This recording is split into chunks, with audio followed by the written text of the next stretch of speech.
हम गलत जगह आस कर रहे कि यहाँ से सुख मिलेगा, मिलेगा नहीं, और मिल भी गया तो फिर स्थिर नहीं। मामला तो ये है ना।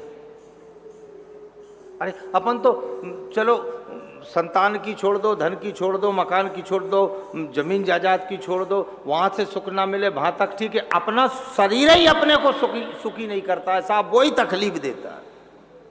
जिसको अपन इतना खिला रहे पिला रहे, जिसको लिए अपन रात दिन मेहनत कर रहे, बोलो दे रहा कि नहीं तकलीफ दे रहा है। कोई की कमर दुख है, कोई का घुटना दुख है, कोई का पांव दुख है, कोई का माथा दुख है, कोई का हाथ दुख है। अब वही शरीर जिसके लिए इतना किया वही सुखी नहीं कर रहा है, वही तकलीफ दे।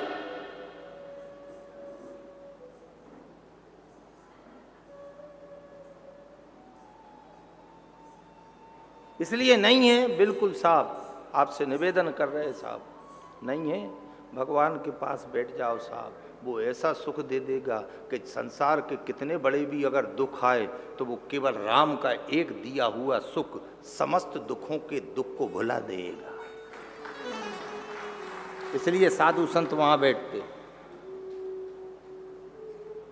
इसीलिए तो बैठे। मीरा क्यों बैठी? क्या मिला उसको साहब? क्योंकि वो जानती थी बहुत दुख आएंगे, पर वो गिरधर नागर के आगे बैठती थी। आपने कथा सुनी होगी साहब, जब जहर का प्याला दिया वो जहर को अमृत बना दिया उसे। हला हल जहर मीरा पी ले, प्याला उठाया, ठाकुर जी को निवेदन किया मीरा ने, और उसके बाद वो प्याला पी गई। परिवार के लोग सोचे कि साहब जहर पी के मर जाएगी, पर मीरा मरी नहीं। मीरा ने करताल उठा के और भजन करना शुरू कर दिया। परिवार वालों ने पूछी, मीरा तूने जहर पी लिया? तुम्हारे सामने पिया, तू मरी नहीं। उस समय मीरा ने बहुत अच्छा जवाब दिया परिवार वालों को, तुमने जहर भेजा था पर मेरे ठाकुर ने उस जहर को अमृत बना दिया।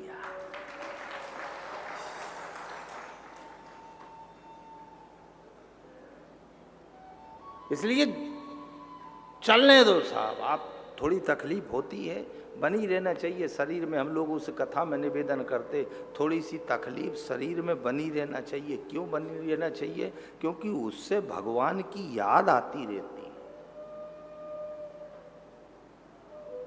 कभी पूर्ण सुखी मत होना, आपसे निवेदन कर रहे साहब, क्योंकि पूर्ण सुखी होने के बाद होता कुछ नहीं है, आदमी गुरु और गोविंद से दूर हो जाता है।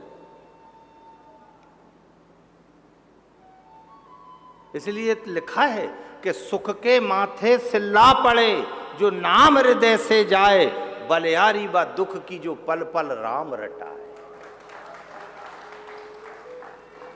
सुख को नहीं मांगा संतों ने, दुख को मांगा कि सुख के माथे सिल्ला पड़े, बलिहारी व दुख की जो पल पल राम रटाए।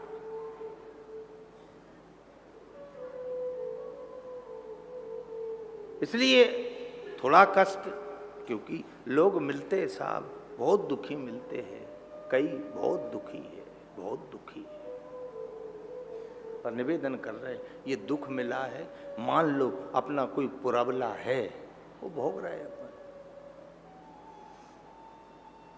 अपना कोई पुरबला है, कोई अपन ने किया होगा, पाप किया होगा, अपराध किया होगा, वो आज अपन उसका परिणाम भोग रहे और भोगो साहब।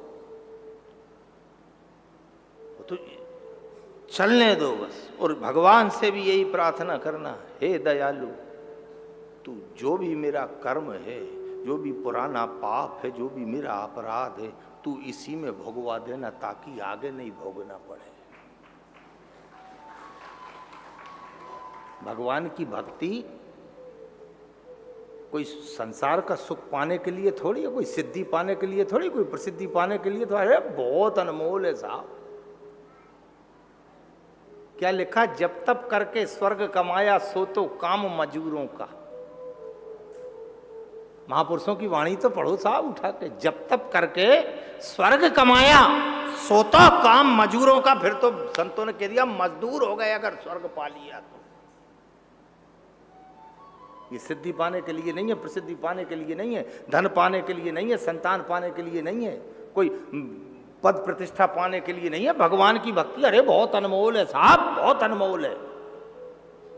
रामकृष्ण परमहंस मां गंगा के किनारे रहते थे। रामकृष्ण परमहंस के पास एक साधु आए, बहुत सिद्ध साधु था वो, उसने सिद्धि कर ली साहब और सिद्ध हो गया वो। उस साधु ने रामकृष्ण परमहंस से कहा चलो गंगा पार चलते। साधु ने कहा, रामकृष्ण परमहंस ने कहा चलो। अब वो साधु के पास सिद्धि थी, वो गंगा जल के ऊपर पैदल चल के जाने लगा।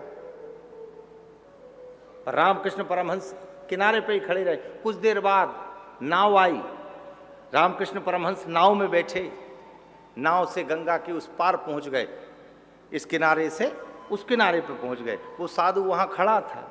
उस साधु ने रामकृष्ण परमहंस से पूछी, तुम साधना करते हो, भक्ति करते हो? बोले हाँ। बोले तुमने कोई भक्ति नहीं करी, कोई साधना ही नहीं करी। अरे मेरी भक्ति, मेरी साधना देखो, मैं गंगा जल के ऊपर पैदल चल के आया।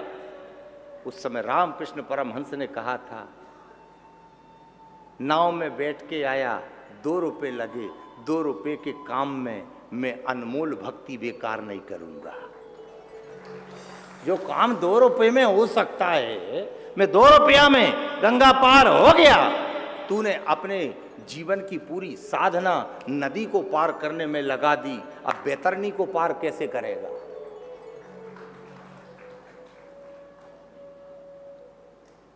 शब्द को समझना साहब, बहुत गहराई। संत क्या कह रहे हैं? 2 रुपए में तूने अपने जीवन की भक्ति, अपनी साधना बेकार कर दी। अरे ये तो अनमोल है, अनमोल। ईश्वर की भक्ति बहुत अनमोल है साहब, बहुत अनमोल है। ये वो हीरा है। क्या कहा था उस हिरण्यकश्यप ने? प्रहलाद से 5 साल का लड़का उसके सामने खड़ा और वो तलवार लेके खड़ा, और उसका पिता कहता है, प्रहलाद तू मेरे को मानता है? नहीं मानू। नहीं माने, बिल्कुल नहीं माने, मैं तेरी गर्दन काट दूंगा। उस समय प्रहलाद ने कहा था, पिताजी उस श्याम रूपी कोहिनूर हीरे को पाने के लिए प्रहलाद गर्दन कटाने के लिए तैयार है, पर मैं पाके रहूंगा।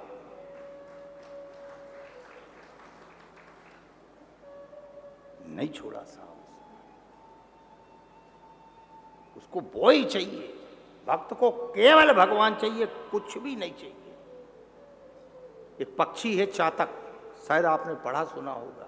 वो चातक पक्षी की एक विशेषता है, वो पानी पीता है तो वो स्वाति बूंद, स्वाति नक्षत्र जो होता है उसमें जो पानी बरसता है केवल वो ही पीता है। भले चाहे वो गंगा किनारे पे बैठा रहे, गंगा बहती रहे, प्यासा है, पर उसके बाद भी वो गंगा जल को मुंह में नहीं लेता। किसी ने कहा तू बहुत देर से प्यासा है, गंगा किनारे बैठा है, पानी पी ले, प्यास बुझ जाएगी, नहीं तो मर जाएगा। उस चातक पक्षी ने एक बात कही, मरना मंजूर है पर पीऊंगा तो केवल स्वाति नक्षत्र का पानी ही पीऊंगा। और यही भगत का हिसाब, भले चाहे कितना ही दुख आ जाए, कितना ही कष्ट आ जाए, खाने को नहीं मिले, पीने को नहीं मिले, अच्छा घर नहीं मिले, अच्छा परिवार नहीं मिले, पर पाऊंगा तो केवल गोविंद को पाऊंगा।